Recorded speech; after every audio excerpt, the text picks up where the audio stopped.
Didier Arafat, de nom Ange Didier Wong, du surnom Didier Arafat Yorobo Daichi, le président de la Chine populaire, Biri Sama et autres.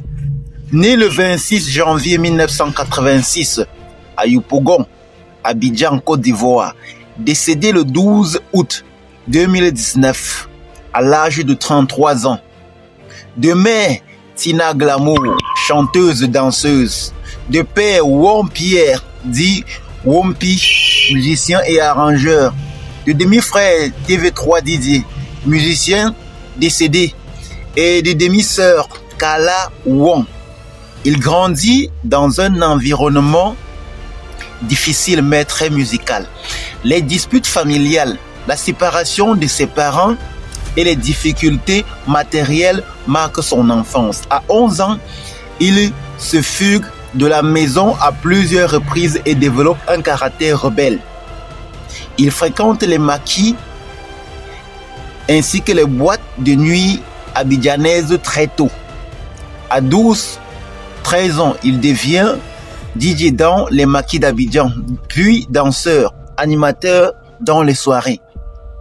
Il impressionne par son énergie et sa présence hors norme. Il est repéré par le producteur Patsako et par le milieu du coupé décalé, un mouvement naissant porté par Duxaga. En 2003, il sort Hommage à Jonathan, son premier vrai succès. La chanson parle de son ami décédé dans un accident. Ce titre le fait connaître dans toute la Côte d'Ivoire entière.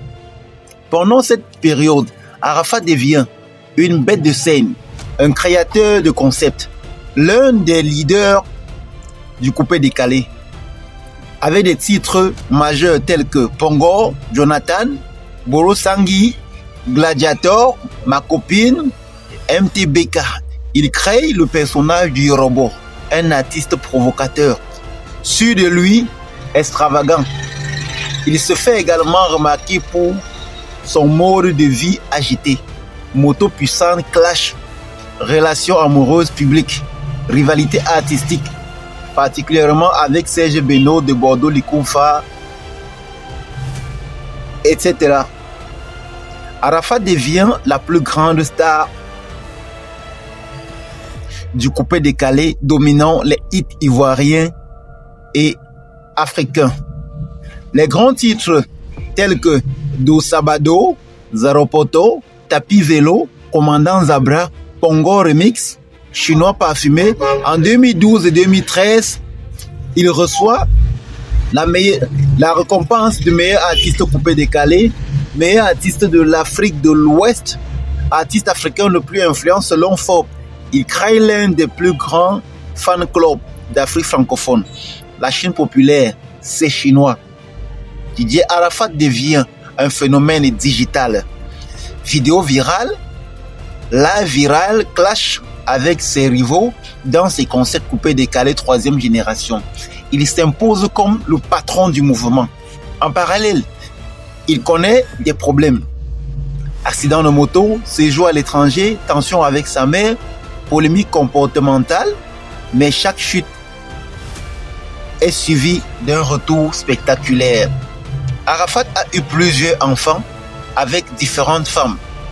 Ezekiel Wong, Maël Wong, Lashwana Rafna Wong. Sa vie sentimentale connaît des hauts et des bas, mais il reste très attaché à ses enfants.